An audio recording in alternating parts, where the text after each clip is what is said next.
All right, we are live. Hello, dear Starshines. Christina here with Lightbody Academy and the Rise of the Multidimensional Human Facebook group. Welcome to today's lunchtime chats. While everybody, as the crew comes on board, I'll just talk a little bit to those of you who are new to the chats. Those of you who are new to the chats, my name is Christina, and I'm an acceleration expert. And we are here to talk about those topics and issues that are very significant for us new paradigm visionaries, way showers, star seeds. We have abilities and perceptions that are very unique to us that perhaps the majority of humanity does not embrace or acknowledge. Therefore, we have very different things going on in our daily experiences. We see the events around us in a very different way than most of humanity. So we are here to talk about those. And I do the best to my ability to provide a liberated perspective on those issues. So welcome, everybody. If you want to be a part of the cultivation of these topics that we talk about each week, I encourage you to check out our Telegram group called Multidimensional Human or our Facebook group called Rise of the Multidimensional Human. It's the different postings and videos, conversations, and then of course I post this recording thread for each week before we record with requests for topics and questions in both of those groups. So being a part of the conversation either way is a great way to influence the kinds of things that we talk about in these chats. Welcome. Hello, dear sister Lavana. Hello, dear Nancy. Welcome, everybody. Go ahead, say hi. Let us know where you're from, what you're doing. You may notice that my background has changed yet again. Yeah. Oh my gosh. Hey, darling. I was just thinking about you. Hello, dear sister Hodai. I was lighting some sage and I was thinking, oh, I would love to have some more of the lovely sage from Hodai's garden. Welcome. It's been a while. Let me go ahead and get our topics up so I can read them.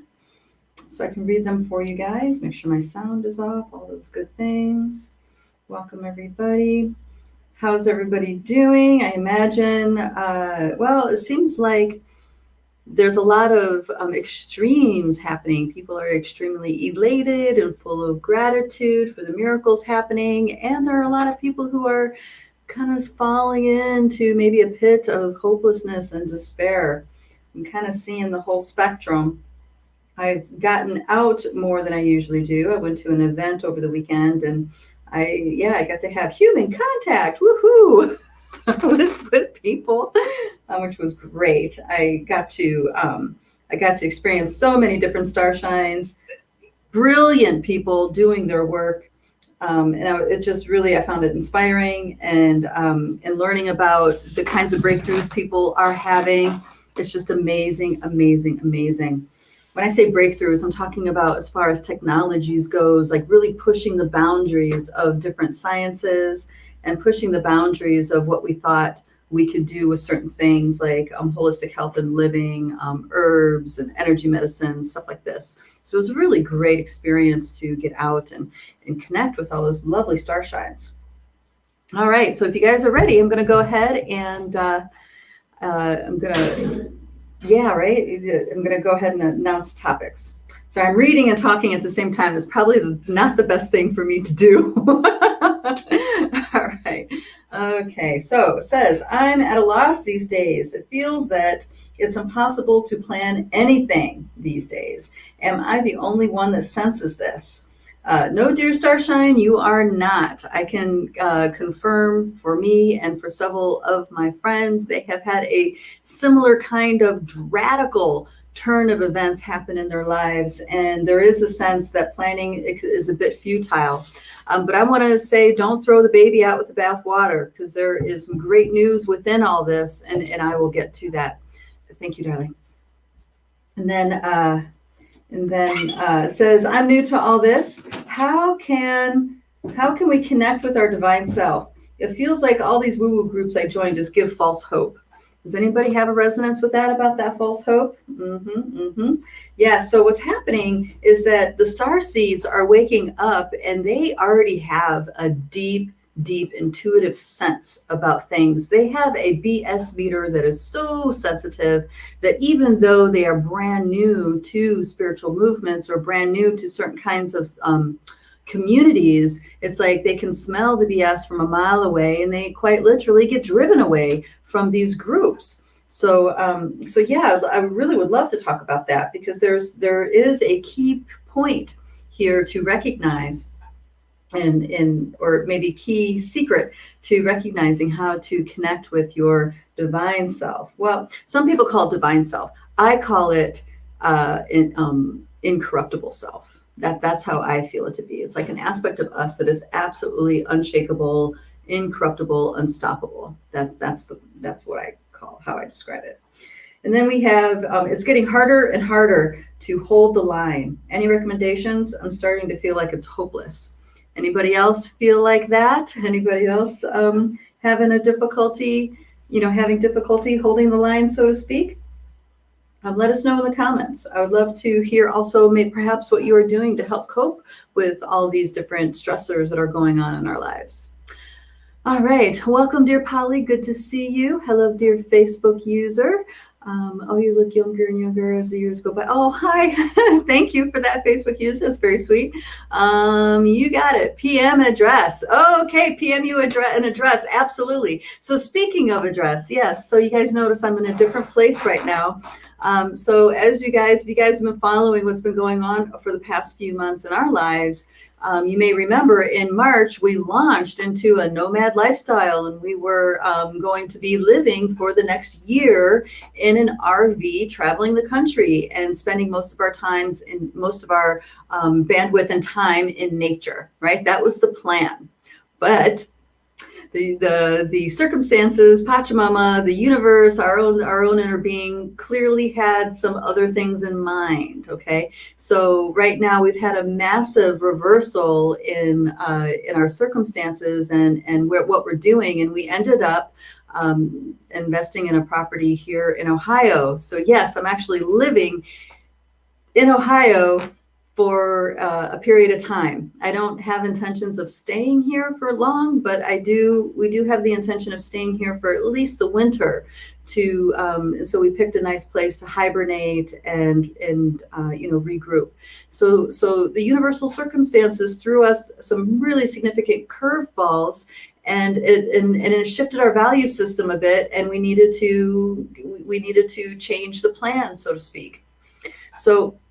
So here we are in this new house. It's an old house. It's a old colonial Victorian. It kind of has flavors of both, and it was built in the mid 1800s. So it's definitely a old house that's new to us.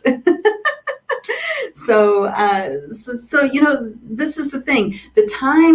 The paradigm is shifting more quickly. And what do I mean when I'm talking paradigm? I think maybe people don't understand. I'm actually talking about the rules of reality, the foundation, that which all reality is built upon, is changing. And it's changing faster and faster and faster. And even those of us who feel like we're awoke or that we're, ready to surrender into the flow of life and do the best that we can with what we have and all that stuff, we are getting shooken up too, because these are not just building blocks, foundations to reality. This is stuff that's in our own subconscious, foundations to the facets of our character, foundations to the facet of our ego driver are quite literally getting rocked, and they're tumbling down. So things that we've depended upon, things that were the cornerstone to our existence, or at least our happiness, right, are getting shifted, are getting changed.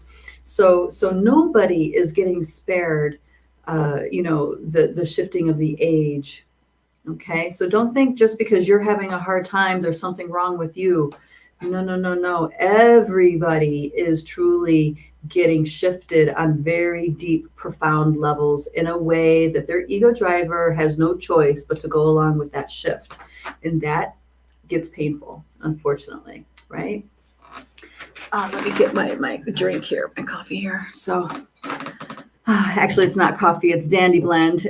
Those of you who've been in conversations with me know that I've been in a healing process, and so one of those things I pledge to do for myself to mitigate inflammation is to not drink coffee like I used to. Yum. But I drink this stuff. If you ever have a coffee, I don't know if addiction's the right word, but if you ever have a real deep, yeah, I guess it's addiction to coffee, as in when you don't have it, you start to feel ill or you start to have a headache or stuff like that. There's this product called Dandy Blend. It's chicory and dandelion root, froze, dried, and ground into a powder. And it is absolutely lovely because what it does is that if you drink that instead of coffee, it'll actually mitigate any kind of headaches or feeling sick from the withdrawals of not having the caffeine. So this is something that I've used a couple times. Like every time I go into the dark room retreat, you guys, I've talked about this before.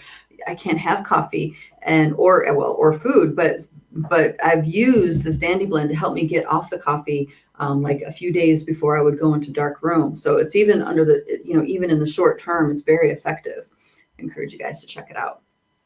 Because there's a lot going on, and who knows what the times bring. The times that come are bringing. Maybe we won't have such easy access to these sorts of things, right? I think many people are bracing themselves, wanting to be optimistic, preparing. What do you call it? Looking out for the best, but preparing for the worst. I think a lot of us are considering that way of being. Okay, let me go ahead and dive into the activation, and then we'll go into these different pieces that we're talking about. And you guys, if there's any strategies that that you've used that really help you sustain, a healthy inner being, definitely share them, because I think there's a lot of people that would benefit. There's a lot of people that would benefit from hearing what has worked for you. All right. Okay. Let me get closer to my board here so I can start drawing. Okay. Here we are.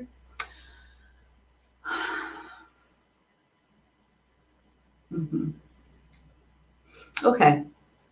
So you guys have seen me draw the dimensions as an axis, and you guys have seen me draw it as nesting dolls, right? And some people are really drawn to the axis version, and some people really identify with the nesting doll version. And it's interesting on the differences, because they both feel very different. But the reason why I do this is not to teach you the dimensions.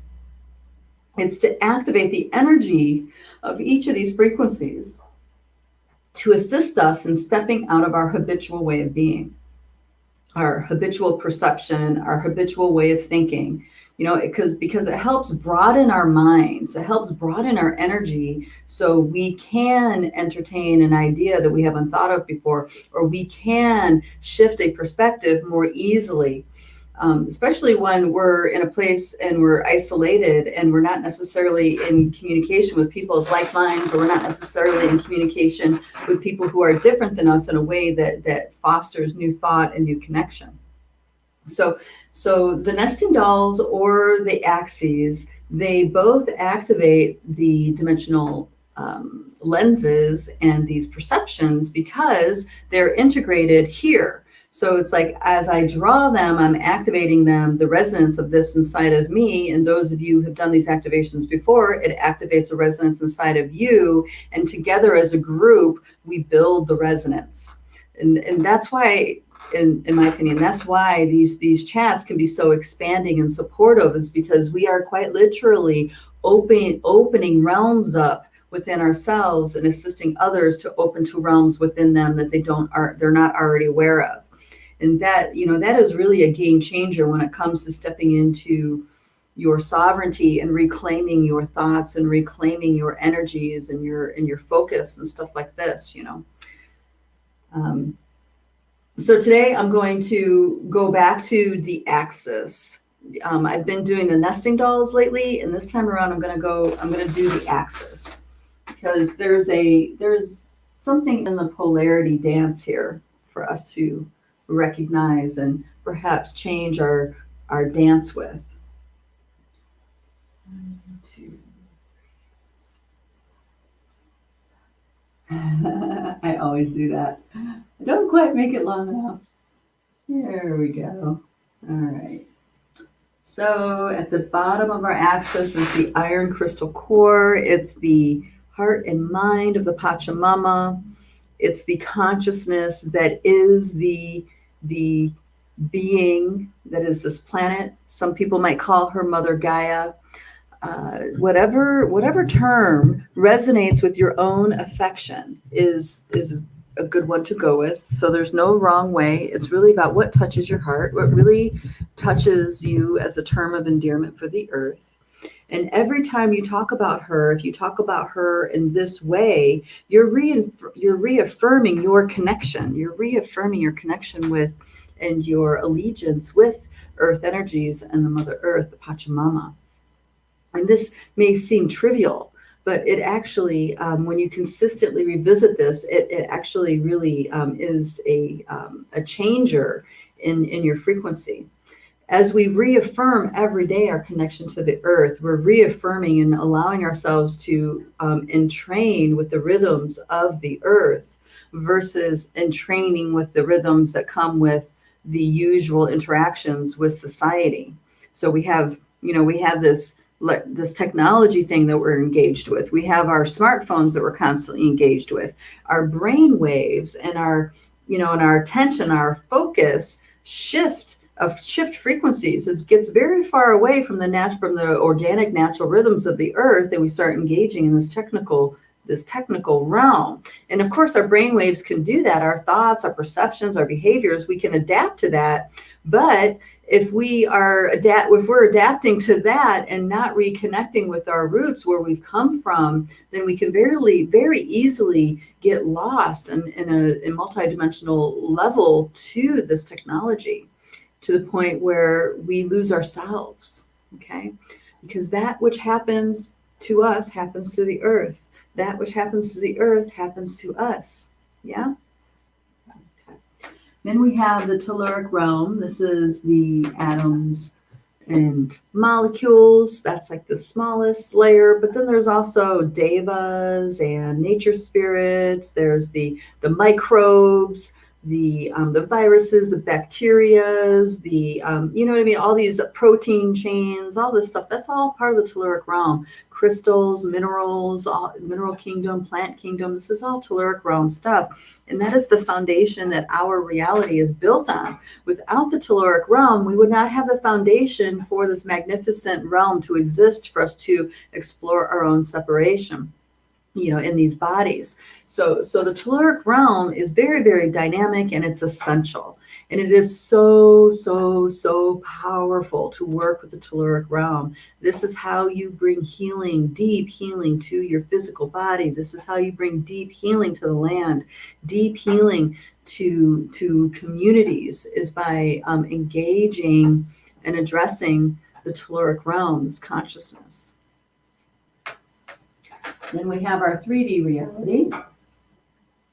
Our 3D reality is what we see, this space. Okay, and I'm not talking about empty space like ether. I'm talking about this space that exists because we are within this biosuit. So we as an infinite being imbue this biosuit, and then all of a sudden now we're perceiving through the senses that this biosuit offers us. This biosuit offers us smell, taste, touch, sight, hearing, and and this is how it's through those modes that we can engage and get to know our outer world, right? And this is a process of learning. We don't know right away how to engage our outer world with these senses. We have to learn it. And this is why, babies, they grab everything and they want to put it in their mouth. And, it's not only feeling with the lips, but it's tasting it, it's smelling it. You know what I mean? They're like very into exploring these senses. And so it takes time for our being to get used to these biosuits and engaging reality through those senses. Now, there's more senses than just the five. There's the sixth sense. And in my perception, it's possible to cultivate 360 degrees of perception within our biosuits. But all of this would not be a possible avenue of exploration if we didn't have this 3D world for us to navigate. So this 3D realm is quite magical, and that's opposite of what we've been taught, and quite literally probably opposite of what your own experiences have told you or shown you. But that's just because these biosuits have come pre-programmed, okay? And until you learned about how to remove the emotions, the stuff that you inherited from your ancestors, as far as unresolved business and belief systems and stuff like this, you're going to re-experience reality like your ancestors did, or like your mom did, that kind of thing. So these biosuits, we were never truly taught. Our society, our family never truly taught us how to work these biosuits properly. Okay. If we knew how to work our biosuits properly, we would never go to a fast food restaurant again. We would never put poisons in our bodies. We would never, you know what I mean? There's so many things that are commonplace in society that we would never, ever do, because we would understand what it does to us on a deep, deep telluric level of this biosuit. Because we quite literally are what we eat. Okay, we are what we eat. There's been some really cool studies that shown that even your personality is like influenced more than 70% by the biome in your gut. Okay, so you cultivate different kinds of biome in your gut according to what you eat. So if you're going to eat crap, you're going to be cultivating biome that actually is not does not support a helpful, generous personality, for example, right?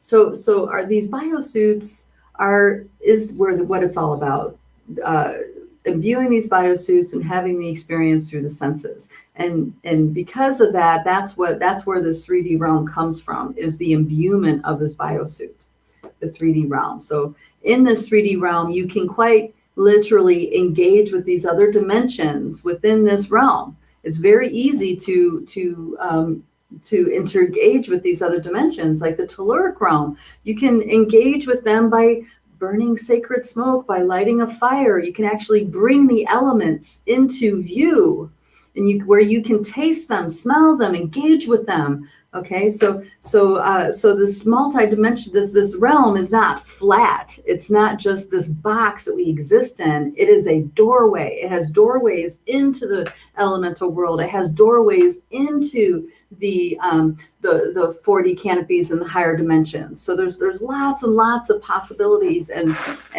potentials being in a body in this planet. And then as I said, when you're in the 3D realm, you can experience these other higher dimensional realms, and one of them is time, right? Linear time, which is a 4D aspect. This is that 4D canopy that I talked about. Einstein talked about time as a fourth dimensional construct. Okay, I tend to resonate with that being so. Linear time. So that linear time means there's a beginning, a middle, and an end, right? And this is how we perceive our lives. We're born, we have our life, we have our midlife crisis, right? And then we die. If you're lucky, you live that long, right? So there's stories and analogies, and there's all these layers within that 4D realm to help us understand and engage with not just time, but life in general. So when you're walking around in a biosuit, experiencing this world, everything that you see, all of your thoughts and your feelings are already influenced by this 4D field that you've inherited from your family and from previous humans. I hope this makes sense the way I'm saying it. So this 4D field is a very tangible experience within the 3D realm. It doesn't matter if you're psychic intuitive. It doesn't matter if you believe in dimensions. It doesn't matter what your belief system is. You can still have active engagement with this 4D field. And this is the truth with all of these dimensions, okay? Not just the 3D, 4D field. But the reason why I'm saying that is because people call something like this a belief system, and it's actually not a belief system in that you have to believe it in order to interact with it. You don't. Matter of fact, if you don't believe any of it and still interact with it, you are more liberated in your interactions. You know what I mean? Okay, so then we have our 5D field. What's that all about? The 5D field. This is the lens of the heart. This is the first step through the threshold to infinity, into the timelessness. And when I say timelessness, I'm talking about time being a cyclical thing versus a linear thing. So the other thing that happens with this 5D field is that you are able to separate yourself, your thoughts, your emotions, your beliefs. You can separate that from the who you think you are. The who you think you are is you believing you are the face that you see in the mirror, right? The who you think you are is when someone asks you, what do you do? Right. And you tell them, I do this, I'm a teacher, and I like to ride bicycles, and I love paddleboarding, and I do yoga, and I do this, and I do that. Right. Well, none of that's actually you. Those are all things that the who you are likes to do or has chosen to do. It's not really who you are. So this concept of understanding who you are beyond your face is that first step into stepping into timelessness and understanding that, and having a platform for you to engage with yourself as an infinite, timeless being. So that means the other aspect here is the Akasha. There's a hall of records that stores all the information, like a memory, like a universal memory bank of all the experiences your soul's journey has had in the solar ring, but then also in this Milky Way galaxy, which is why there's different levels of frequency within the hall of records, within the Akasha. So some people have talked about there's secret records within the records, and that this is true. And it's not that it's secret in the sense of you have to have permission from a guardian to access it. Really what it means is that you have to wake up to that aspect of who you are. For example, and I just mentioned this because it's come up a lot lately, because there's some massive reintegration with soul aspects coming to humanity, coming from the star system Sirius. And I'm talking about star Sirius, not just planets and corporeal beings from Sirius. I'm talking about the actual star intelligence of Sirius. So what's happening is that people are having really massive levels of quantum, I guess is the way to say it, come back to them that has never incarnated with them before, that have never incarnated here on this planet in a biosuit with them before. That facet all of a sudden is available, and we're taking it in and we're digesting it. I'm just mentioning that because there were several people over the past few weeks, like more than a half dozen people over the past few weeks I saw having a reintegration process with the Syrian aspect. And it reminded me of this piece where for those of us who have traveled who came to the solar ring through the Stargate and the sun, right? We came here from through the sun via the Stargate in Sirius. That's how part of the stellar network works. And before we were even able to come to the solar ring, part of us had to get left behind. Okay, we got fractalized, and that was because the consciousness, if we didn't fractalize from that part of ourselves, if that part didn't split off, we would not have been a frequency match to come and enter the solar ring. Okay, so we had to let parts of us break off or purposely leave aspects of us in the Sirius star system, so this other level of our quantum can be a frequency match to come and incarnate in the solar ring. Now it could be Earth, but that could also be Mars. It could be Venus. It could be other other interdimensional realms in between, maybe some of the moons and Jupiter. So there's we have to first be a frequency match with the sun, with Del Sol, and then from there, depending on how we match in resonance, that's determining what race and what planet we are incarnating on. So many of us resonated with the dream of the Pachamama and came here and made our agreement with her. Many of us also made agreements in Jupiter or Venus, or, you know what I mean, or Mars. And maybe Mars wasn't a human lifetime, right? So we can't explore those kinds of things until we can let go of the idea of who we think we are, and we can stop qualifying everything according to our human stories that we've told ourselves that we are, okay? So that 5D, waking up to who you are on that level is really significant. Is really, really significant.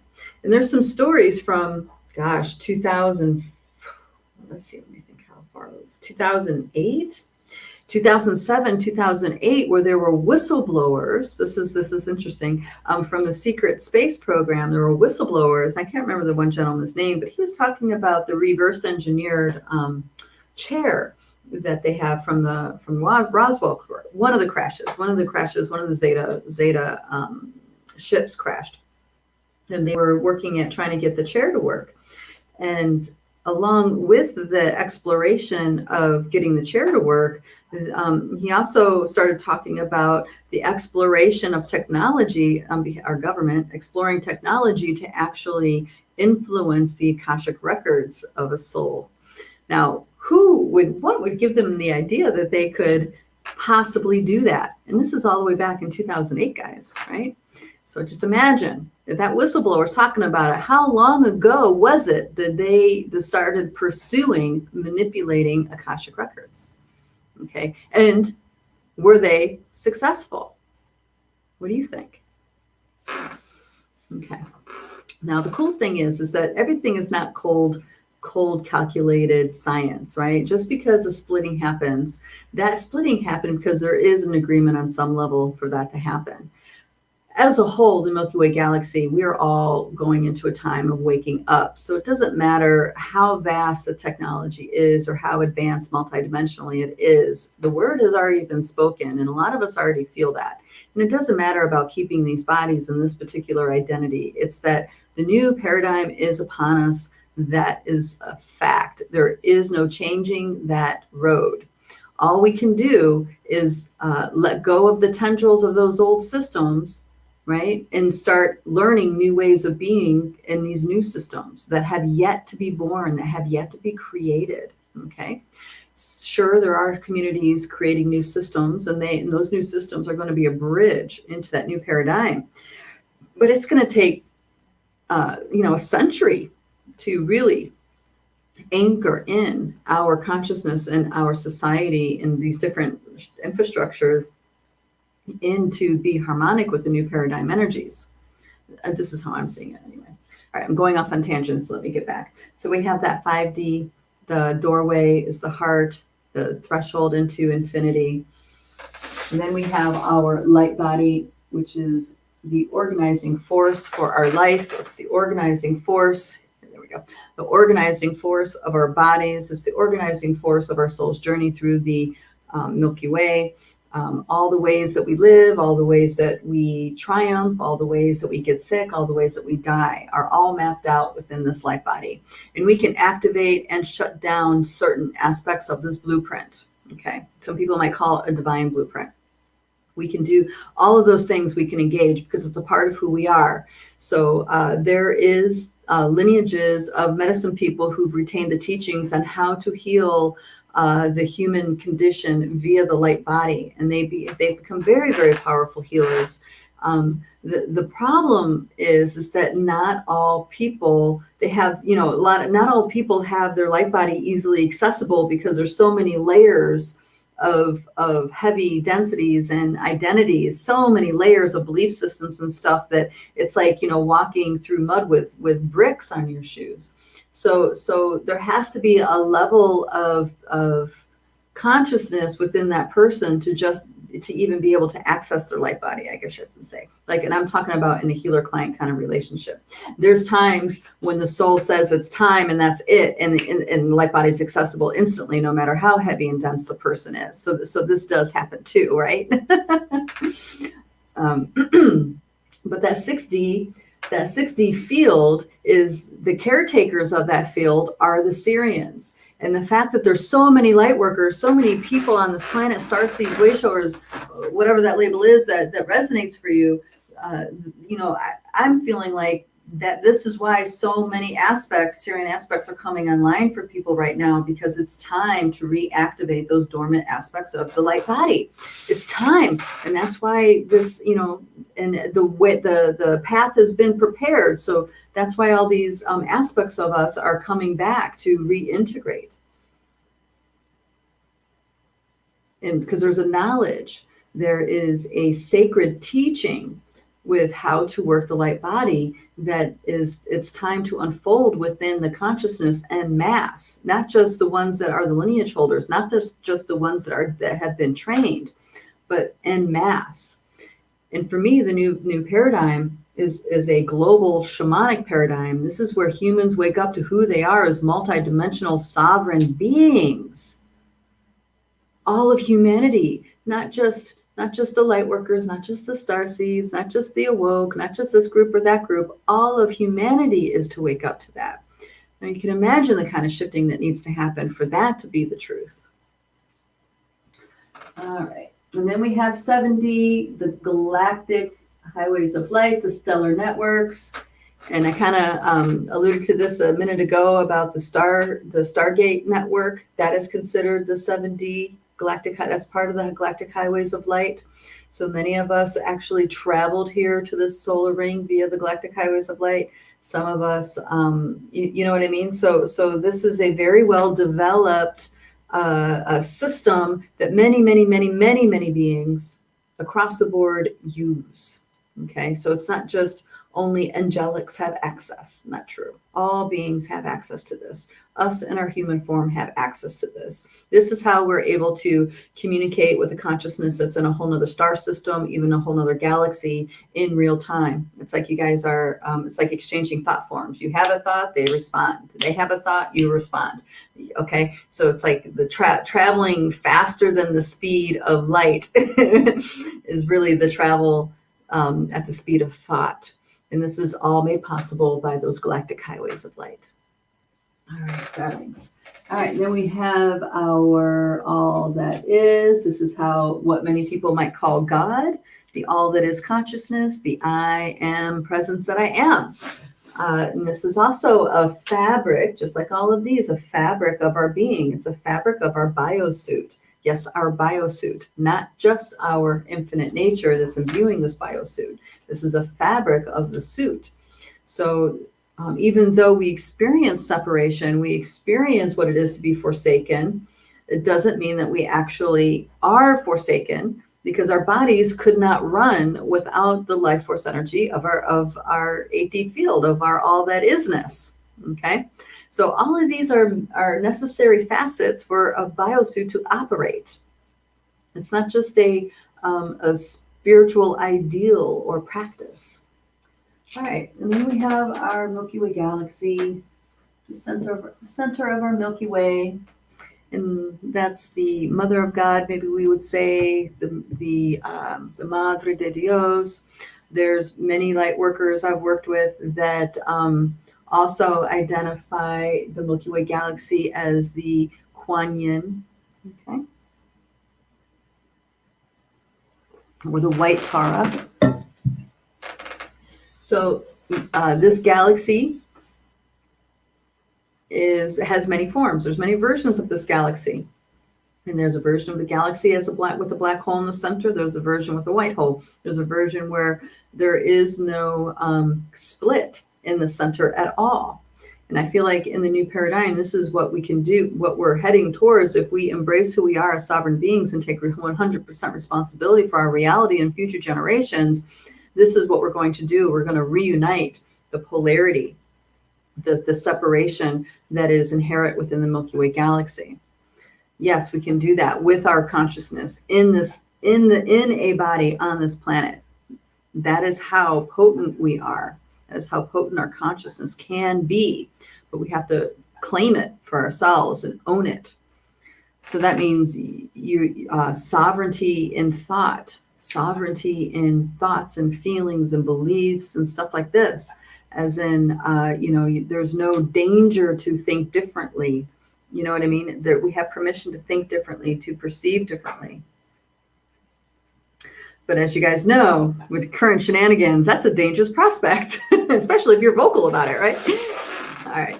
Let me get to. All right. So let's talk about the. Okay. So let's tie this all into the planning, right? The planning.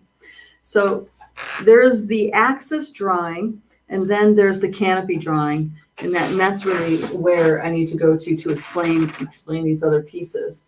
All right. So the axis is activated. Once all these lenses are activated, no matter to what degree they're activated, as long as each of them have been pounced on, right, opened up, energized, and attention brought to, that's what it takes to activate them, this axis fires up, and this is considered the 10D axis. And this is, for me, the axis is like a portal, and this portal quite literally connects us to the much larger reality beyond the Milky Way. Takes us into the cosmic realm, the cosmic arena of consciousness. Okay, so this is the advantage of activating with the axis model versus activating with the nesting doll model. Okay. Now, the nesting doll model, I love. You guys know that because it really illustrates other aspects of how these realms all are interwoven and engaged. We engage with in the here and now moment, right? All right, so let's get to the canopy. Canopy. Oh my gosh, time is just flying by. I'm so sorry. Woo! All right, 3Ds. And then we have our canopy, 4D canopy.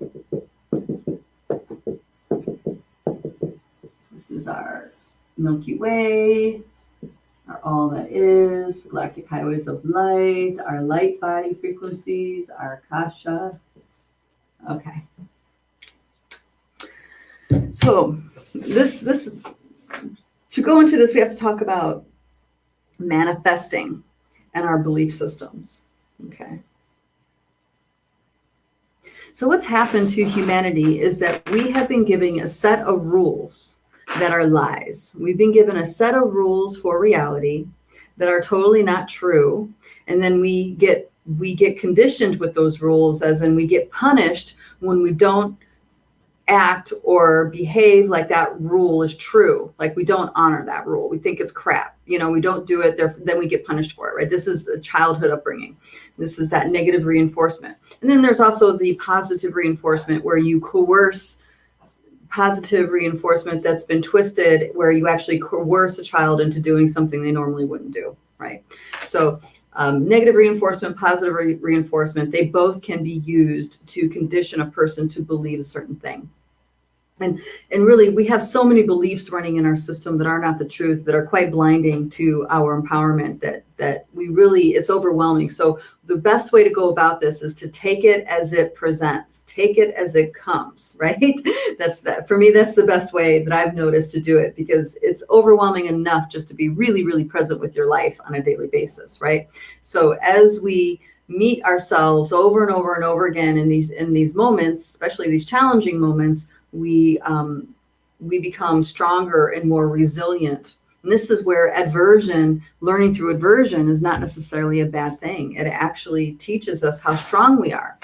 So in manifesting, there's this lie that's out there, is that as long as you stay positive, everything's going to be okay. As long as you stay positive and high vibe, you're going to always attract what you are and what you want and blah, blah, blah, blah, blah. Okay, so I'm saying that's a bold-faced lie. And that is because from where I'm sitting and how I watch this go down, is that you are manifesting everything that is in your conscious awareness and your subconscious awareness. Okay, so that means this conditioning that has been inherited, the history in your Akasha, right? Past experiences expressed in the light body. These are all unfolding in your reality too, not just not just what the things you're conscious of. Okay. So by constantly steering life to make sure you're always staying positive, you're only in the positive stuff, you're only in the place of feeling good, that is not a natural way of being. Okay. We do that because at some point, the people who do that, and I think we've all caught ourselves doing that somewhere along our lives.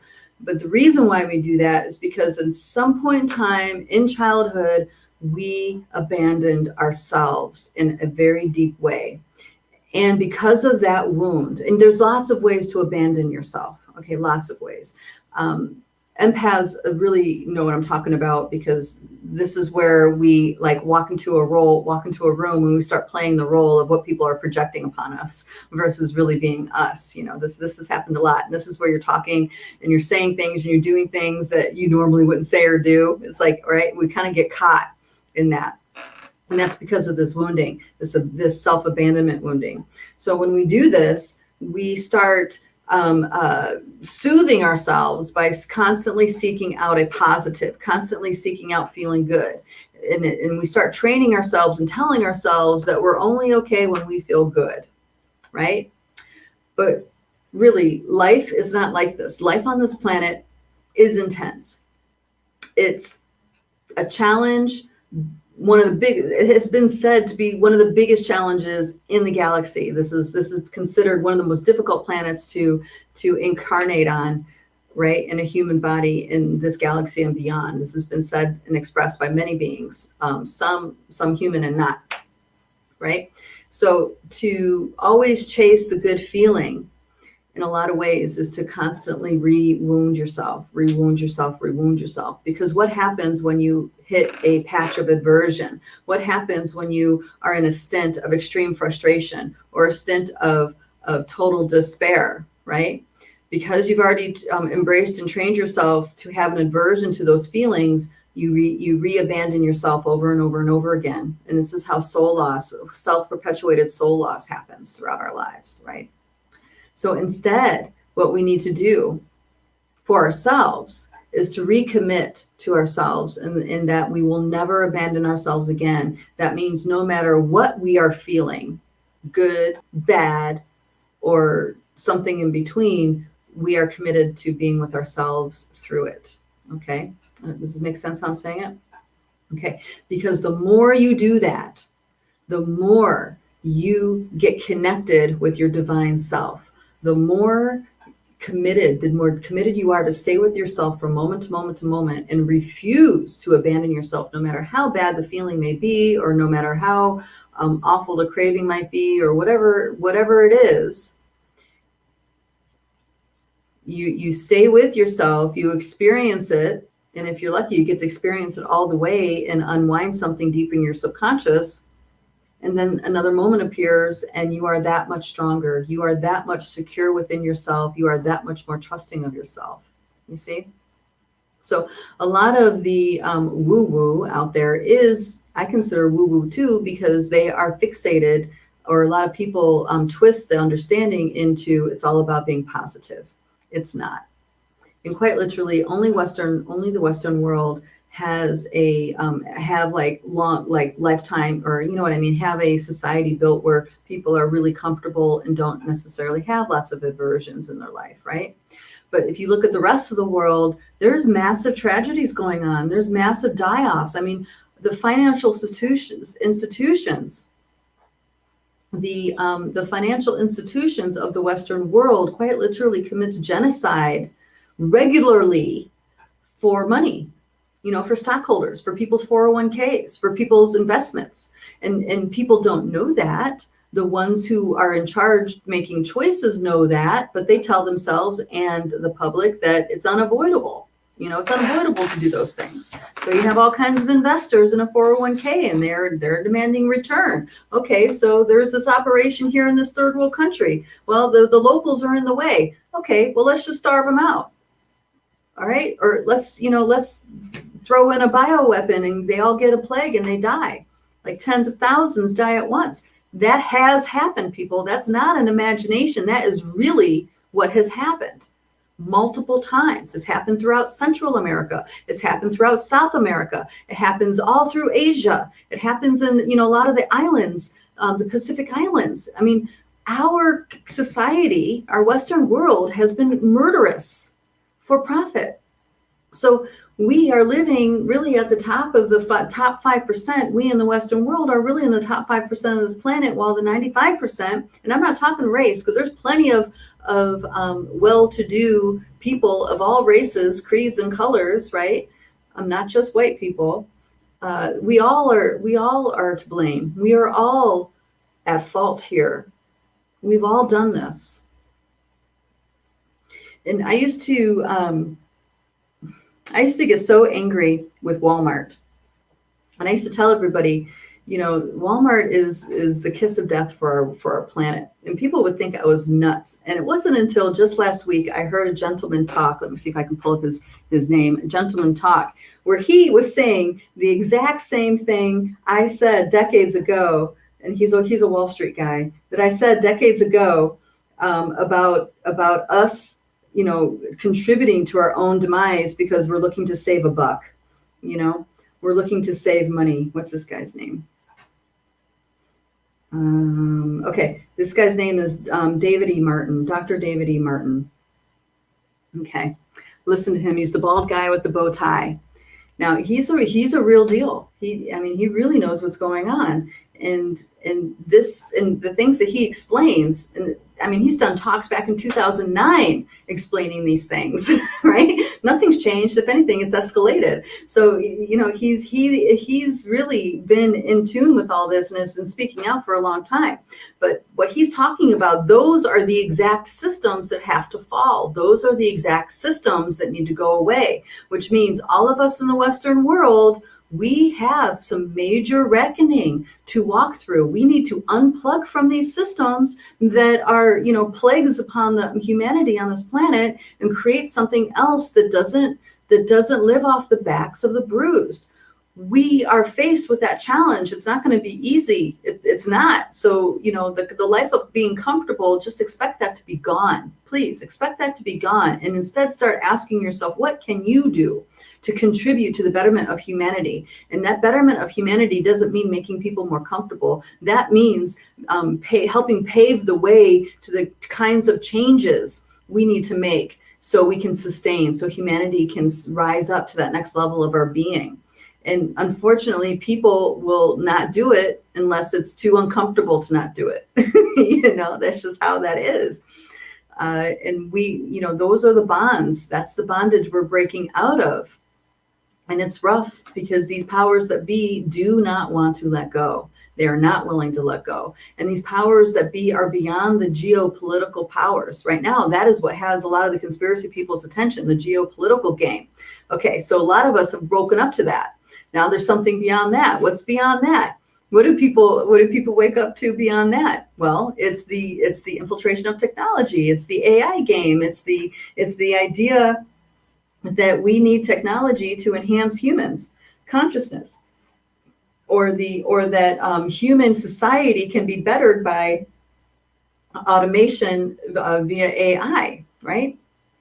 That's another layer we have to wake up out of, because humanity has been lied to their history. We don't understand that we have danced this dance before. We have played this game before. This is not our first rodeo with the geopolitical game. It's not our first rodeo with the techie AI game, the nanite technology game. No. We did it millions and millions and millions of years ago. And we've been redoing it over and over and over and over again. That's why it's so detrimental that humanity has been lied to, because our ego driver, a lot of us are acting it like it's the first time we've ever done this. This is new. It's not new, but I'll tell you what is new. What will be new is us stepping out of those games and creating something else. Now, there's another layer beyond that to wake up to, and it's very, very unpopular to talk about. And this also speaks to those star seeds that are so tuned in that they can feel false hope from a mile away. And that is the God poison worship. Okay, we got to get past the God poison worship. And I'm talking about a lot of things there with that.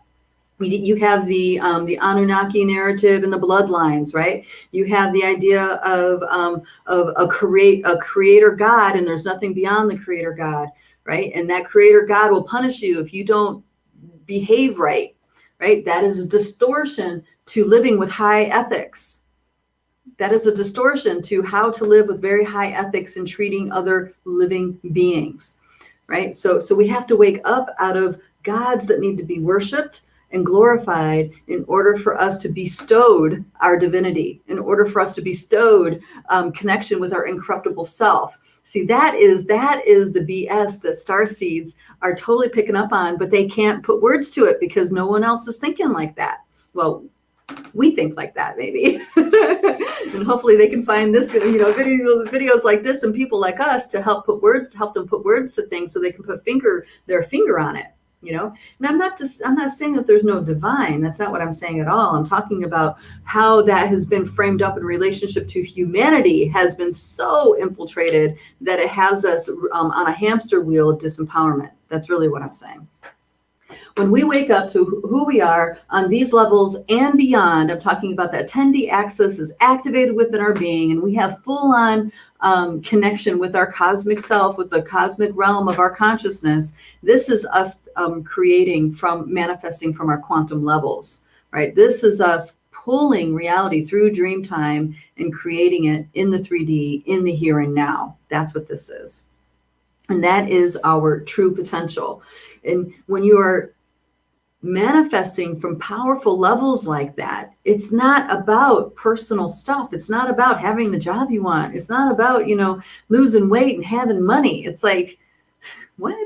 You know what I mean? It's like that has nothing to do with that. It has to do with us dreaming our world into being and dreaming up constantly ways of growth and nurturing for the next generations and the generations to come. Right? This is about living beyond just your years. You are participating in the creations of generations after generations after generations. This is a natural connection. This is a natural connection for us with each other. This is why, guys, when we heal very deep, deep, deep wounds, we heal our ancestors and we heal our future generations. And there's been many indigenous that repeated that it goes 7 generations back and 7 generations forward, the kind of healing we do. Is that a phenomena?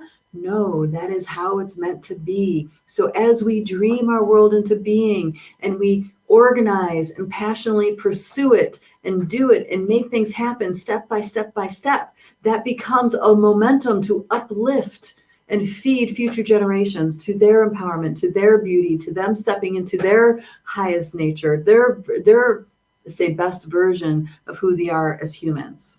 You see? So we have to completely reinvent how we do things, why we do it. We need to completely reinvent that. And luckily, the universe is, universe is not a good way to say it. I beg your pardon. Our inner self, our inner incorruptible self is so compassionate for us humans in this twisted state that we're in. We have a step-by-step process to follow. We have a step-by-step process with our awakening. Okay. And there's the wave showers and there's others that, that are a little bit behind the wave showers, but they are equally as essential in the process because this is how the momentum builds. You have one person, then you have 10 people, then you have 50 people, then you have 1,000 people, then you have 100,000 people, then you have 1,000,000 people, then you have 1,000,000,000 people. You see what I mean? It just exponentially keeps going until eventually it becomes the dominant kind of consciousness, dominant, in our dominant way of being on this planet. Okay. So, so those are the things we need to wake up out of. I'm also sensing that there's more to that, like another layer even beyond that, but I think it's way too soon. We have to first deal with these three.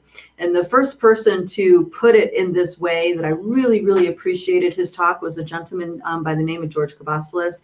I was exposed to this way of thinking for the first time in Albuquerque a few years ago at a conference he was talking at. And I just knew it. I just knew it was the truth. As I was listening, I'm like, this is so right on. You know, when you listen to somebody, you're like, yes, I know that's right. It's like your first time hearing it, but at the same time, it's the truth you've always known, but couldn't put your finger on, right? Yeah. Okay. So, oh, did I just do the history? I didn't mean to do that. Okay. Let me get back to make sure I'm answering questions, or the question here. Okay, so all right, so about connecting with your divine self, yes. So this is what I'm talking about: being with yourself, no matter how you're feeling, no matter what the experience is, and doing what you need to do to reframe up your belief systems and structures within that tell you to abandon yourself. So there's that. That's a huge, huge piece. This is how you reconnect with your incorruptible self. And this is how your incorruptible self becomes unshakable and unstoppable by this kind of practice, okay? Where you do not practice, you don't let your aversions to having certain feelings or experiences cause you to check out, okay? You are 100% to being committed and present with everything in every moment. Nothing is good, nothing is bad, everything is so, everything has value, everything is a step forward in a direction. And this also boils down to trusting oneself, stepping forward in the direction. What direction is that? Well, it's your soul purpose. It's the reason why your soul has you waking up every day, getting up out of bed. Okay. When you reaffirm your connection with the earth energies, when you reaffirm your connection with the earth, with the natural world, you are reaffirming your connection with your yes for being here, your soul's agreement to be here with the earth. Okay, so spending time in nature and training your inner rhythms to be in harmony with nature have a lot of benefits beyond just, soothing the nervous system. It really helps direct us in the timelines and where we're going, and us stepping into empowerment in our envisioning. Okay, those rhythms support our envisioning. These rhythms, technology, they can support our envisioning too, but they're heavily influenced by the powers that be. I mean, look at the censorship game that we have going on with most of our social media. Okay, look at the news game that's going on, right? So there's a lot of infiltration and influence and manipulation in the technical realm that isn't as deep, isn't as so in the natural world. Not to say that organic nature has not been manipulated, because there are manipulations on these levels here that do influence our telluric realm. And this is why when we release energies on a telluric level, we start activating higher levels of our being, and our entourages start coming on stronger, because they're assisting us in unraveling the distortions that are at these other levels. All right. Now, usually in these talks, I end the polarity duality game with the 4D, but it goes all the way up to the Milky Way galaxy and beyond. I can say that now because I feel like a lot of you guys have already got an idea of how that is. Not that I'm trying to hold things back, but I'm doing my best not to overwhelm, because quite literally we've been lied about everything about reality, right? And we just have to baby step our way through it. There are people that get upset with my talk sometimes, especially in these chats, because they feel like I'm taking away their hope. And what I'm trying to do is not allow us to get manipulated with false hope.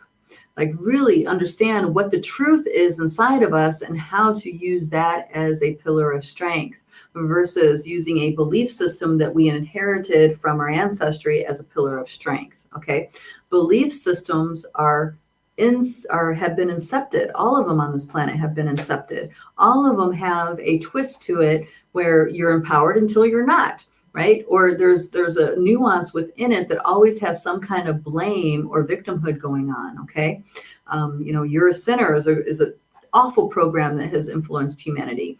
The whole reaping thistles and thorns of the earth and making the natural world the enemy, right? That is a huge inception that has infected humanity. The idea that one color of skin is more respectable than another color of skin. That is an inception, a lie told to humanity, right? As I think we all can agree, especially those of us who traveled a lot, people come in all sorts, right? And it's not by their skin color that you can tell. It's the vibe you get from them. It has nothing to do with their culture. It has nothing to do with their, with their race or their creed. It has to do with the actual human being. A great example would be, the Muslims. The Muslim world has been, the West has declared war on the Muslim world and has been at war with the Muslim world for decades now, right? And I mean, you can just imagine what that is like. But if you have to actually get to know somebody who happens to come from that faith, sure, you have radicals, sure, you have things that aren't great, just like you do with Christianity and other kinds of religions. But there's some of the most profound and insightful people I've ever met sprouted out of the Muslim faith. They're from different parts of the world where that's the standard. So to make a judgment on somebody because of the religion, that's a total ridiculous thing. So same thing with race, same thing with creed. There's all these ideas that we have in our culture and in our system that are total straight up lies. Okay. Dear Sister Joanne says, okay, so she's backing me up on the whole Dr. David Martin thing is tops. He's been collecting the information regarding the big and the since 2002. He's so well informed about many aspects of our tyrannical structures, and he is entertaining. He is entertaining in a very dry way. Yeah. Okay, I'm coming to the end of my time. I'm checking to make sure I did answer these questions about. I want to make my recommendations about that holding the line thing and the hopelessness. Right. Okay. Things are getting harder for those folks because there's part of us that's still holding on to the old system. There's part of us that are still holding on to the old ways. And it's a process of letting go. It's really a process of letting go. And there's no easy way around it. So what I can recommend are things to help support you while you're going through the painful process of letting go of those tendrils that you have attached. Okay. So that means resourcing. Take good care of yourself for sleep. Take good care of your need to connect with other humans. Take good care of feeding your soul, making sure you're having creative time, making sure you're having time in nature. You know what I mean? Make sure that you are nourishing yourself on these different levels. We need intellectual nourishment. We need emotional nourishment. We need physical nourishment. That's hugging, that's cuddling, that's having physical contact. That could be body work. There's lots of forms of this. And we need to make sure that we're not doing too much escaping. Escaping is stuff like, doing a lot of mind-altering substances, like really going off the deep end with plant medicines. This is all mechanisms of avoidance. Maybe binge watching TV, Netflix. I laugh because sometimes I do that, but what I call binge watching is like 3 or 4 episodes in a row, and then it's like, whoa, total overdose. Anyway, so just notice your behavior and what you're doing, and notice how it feels. What you're doing right when you can feel how much pain you're in and how uncomfortable you are. I know that's kind of backwards, but when you are fully resourced, you are that much more capable of being present with yourself during these really, really painful, uncomfortable moments. Because our ego driver is getting challenged to the point where it's, these things are collapsing. So the foundations of who we thought we were and how we thought the world was are falling away. And we feel it as intense anxiety. We feel it as if we are going to die, or that we're on the precipice of losing everything. Okay. It's a real feeling. You might have premonition. You might have dreams about it. You might have just constant anxiety with feelings that the world's going to end, or society's going to come to an end. Well, it is coming to an end, but not in that way. It's some aspect of your ego driver is dying out, and you quite literally are feeling that process. Some people also, all right, those of you who have dealt with parasites and stuff know exactly what I'm talking about. Because while you are taking things that kill your parasites, you yourself feel like you're going to die. You feel it as a first person experience. That's what shifting into this new paradigm is like. It's like you feel it deep inside, the anxiety, the pain, the all this uncomfortableness, the fear. It's huge and it's overwhelming. So as long as you keep resourcing yourself and consciously make that decision to unplug yourself from that old system, unplug another plug, do just one at a time to stay consistent. The tortoise wins the race, right? This is a marathon. This is not a sprint. Those of you who thought it was a sprint are out of juice already, and you need to recoup, heal and come back to center, or what your new center is, and prepare yourself for the marathon, because that's what this is. It's a marathon. It's not over in 1 year or 2 years or 10 years. I'm sorry. I don't mean to be mean or discouraging, but it takes time, because this is a big shift that's happening. It's not just people changing their belief system. It is the foundations of all our reality is shifting while we are alive, and it's happening.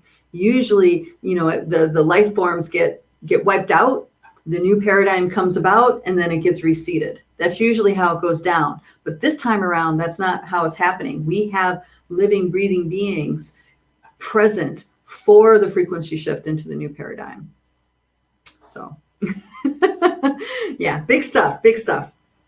Let me make sure I finished my thought about what we could be doing with that towing the line. Yeah. So make sure you're connecting with other people who are like-minded. Make sure you are not spending a lot of time on the internet, and pay attention to the vibrations that you're engaging with.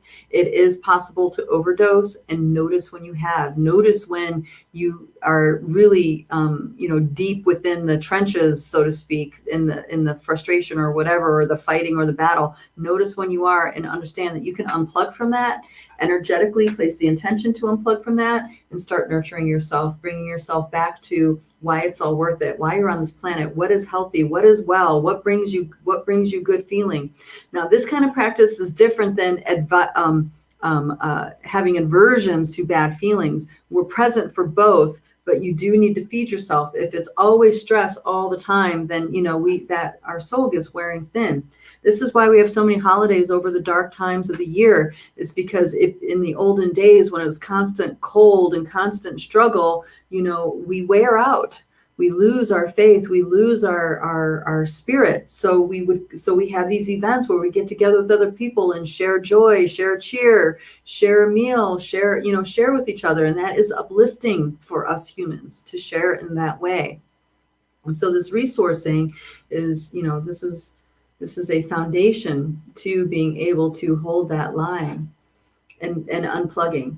So if you want to unplug, if you want to participate in unplugging, area of your life that you can focus on, I'm sorry, this is really where I wanted to get to, is watch what you're doing with your money. Okay. Do not shop at Walmart. Now that you know that Walmart, every discount that you get from any place, someone is paying. Some community, some indigenous, some life form, some forest, somebody is paying for that discount that you're getting. Okay. So you can speak volumes by how you spend your money. Quit giving your money to these big systems. Okay. That's Walmart, that's Target, that's Amazon, and instead commit to, you might spend a little bit more money, but instead commit to mom and pop. Even though I'm spending $3 more for this item, you are putting your money towards that person and their family. You're helping them. It's something that stays local in your community. Instead of shopping Amazon, shop Etsy or independence on eBay. You know what I mean? There are options. We just need to be willing to go through the inconvenience, right? These big systems are set up to be super easy and convenient. And this is why people have a hard time letting it go, right? This is why we have a hard time letting it go. So let yourself be inconvenienced. Spend more money at that mom and pop. Go do as much local as you possibly can. Buy gift certificates to local healers and body workers. Those people are dedicated to what they're doing. And believe me, they could really use the money. And because they're in that particular lifestyle, they spend their money in ways that go to holistic practices like buying organic or shop, or they're already in that awareness of shopping locally, or not seeing a regular doctor, but going to an alternative doctor. All those things, you can speak with your money, and that will absolutely have an impact. But we need to be willing to be inconvenienced. So are you willing to be inconvenienced? Is the new earth worth that to you? All right. Okay. So I'm getting off the soapbox now. Thank you, everybody, for being a part of this chat. I really appreciate all of you and being able to speak about these topics on this level. This is a huge liberating hour for me, too, because I have all these thoughts and not a lot of people can think on these lines. And you guys are. And I can't tell you how much that really, really means to me. And it's very helpful. If you guys are interested in getting involved in some of the programs that we have at the Academy, lightbodyacademy.com, I encourage you to check out that website. We have a program called the Quantum Reality Shift. And this is a Lightbody 101. So this is a program. Everything gets recorded if you can't make it live. But if you can make it live, that's great. Where we get together about once a week and actually use really effective tools as a group to unravel our quantum that's entangled. The first phase, of course, is healing our ancestors, healing the stuff that has happened in the past, unresolved issues that we've had that has happened in our ancestry in the past that we are currently walking through and reliving in the here and now. So that's where it all starts, and then we just keep going from there, so we can have enough quantum entanglement unraveled where there's a significant change in your experience in your body in the here and now moment. That's the intent of that program. And it starts off with 6 months and of course can keep going. So if this is something that really you're like, hell yeah, I want to do that, I encourage you to check out that website and see what that's about. And if you want to talk to somebody about it, just email us, wecare@lightbodyacademy.com, and we will definitely get in touch with you and be down for having a conversation. All right, darlings. Thank you. I love you all. Mwah, mwah. Bye-bye. Take care.